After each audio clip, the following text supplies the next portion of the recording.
But Sarah, tell me, how much power do the Democrats' radical wing hold at the moment? We've seen a number of elder statesmen and women, including Bill Clinton, congratulating this radical Marxist.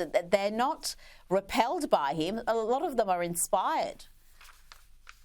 Yeah, I mean, it remains to be seen whether or not this man can actually win in New York City. I got to tell you, by the way, if he does win this, if he does pull it off, New York City will be irrevocably changed. It will be irrevocably, pained from all of these policies that he decides to implement. He is a full-blown communist. The interesting thing about the New York City primary in the Democrat Party is that when you look at the data of the people who were actually going in and voting for this man, the man who claims that he's about the working class and he's all about equity and he wants to make things fair, you would think that he would appeal to the working class people. Well, largely the working class people here in New York City rejected this man. And it was, of course, the liberal elites, the people who were making so much money that they didn't really care, that they think that they know better. And they want to dictate policy for these poor, oppressed, poor people that they know better for. And so that's who you saw voting for Mamdani. You didn't see the actual working class, who his policies would affect the most,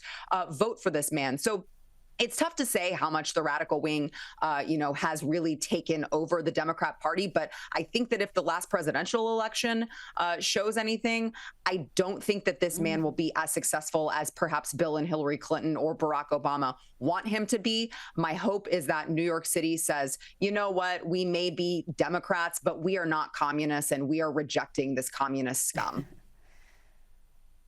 We'll be watching that race with bated breath.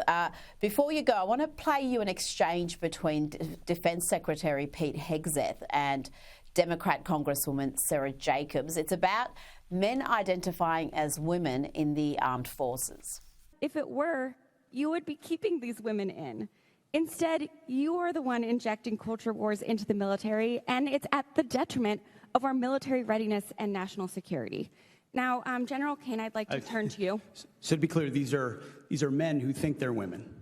These are women. I'm happy to educate you on but these are men, on trans issues at another what we've time. identified is that there's mental health issues with that belief system. I'd like to turn to General are Kane detrimental now. to readiness, and that's the determination that we've made and that we stand behind. Gender dysphoria. And so, Sarah, what's your response to those who, like Congresswoman Jacobs, argue that the military is now weakened by these soldiers being sidelined? Well, what I would say to Congresswoman Jacobs is simply look at the statistics, look at the numbers. The military has had record numbers of people joining, in large part due to the adults being back in charge. I know as much as Brian Stelter, Mr. Potato Head himself, liked to say the adults are back in charge when Joe Biden came into office. Really, the adults are back in charge. And we all know biology. It's very, very simple. And by the way, if a man is confused about what sex or gender he is, he can't just look between his legs and understand what he is. We don't really need him serving in the military. It serves as a distraction. And so I would tell Congresswoman Jacobs, look at the recruiting numbers. They're through the roof because young men are excited about, not being told that they are toxic, about being told that they should be strong and they should be willing to fight. And we can have the greatest, strongest military in the entire world. No offense, Rita, of course, if we just pay attention to the right things. They are supposed to be deadly. They are supposed to be strong. We are not supposed to be worrying about coddling someone because they don't know what sex they are. And so, I mean, Congresswoman Jacobs, this used to be an elite, esteemed position to be in Congress. Now, apparently, anyone can join and they don't even need to pay attention to numbers or statistics or figures or, hell, even basic biology, Rita. Well, you've got justices on the Supreme Court who can't tell you what a woman is, so we shouldn't be surprised that we've got Congresswoman Jacobs there. And just on Pete Hegseth, I want to play you a statement he made, because I think the Trump administration understands better than most that names matter, language matters, and the left has always understood that. And here is Defence Secretary Pete Hegseth announcing that the United States Navy is renaming the US naval ship Harvey Milk to the Oscar V. Peterson. We are taking the politics out of ship naming. We're not renaming the ship to anything political. This is not about political activists, unlike the previous administration. Instead, we're renaming the ship after a United States Navy Congressional Medal of Honor recipient, as it should be. People want to be proud of the ship they're sailing in.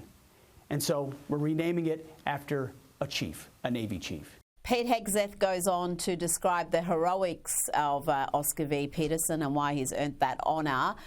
These things matter, Sarah. The Trump administration gets it, whether it's statues being torn down, army bases being renamed, or ships. It matters. Yeah, it really does. I mean, history matters, right, Rita? I mean, you know, we look at all of the statues, you point out all of these statues that the left has torn down, quite literally torn down.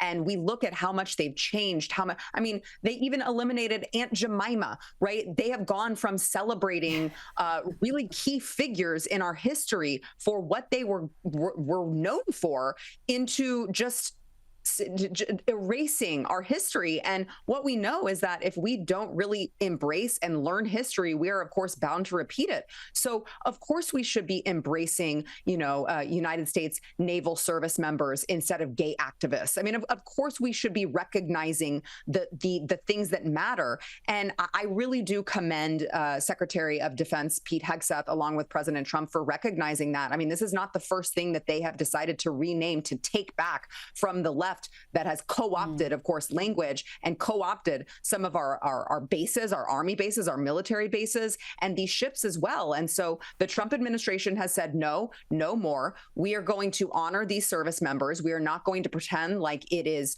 it is wrong to be strong and be proud of our military. We are going to be proud of it, and we're not going to be ashamed of history anymore. And I think that it's a really, really important thing to recognize. And I think it's a really big win, not just for this administration, but for the entire country. It's about damn time that we start, embracing these things again, because I got to tell you, China is over there building machines. They're not afraid to embrace their military. And finally, we have an administration that is doing that. We've got record recruiting numbers. And I'm really, really excited about the future of the United States military under the direction of course, President Trump and Pete Hegseth. Sara Gonzales, thank you so much for your time tonight.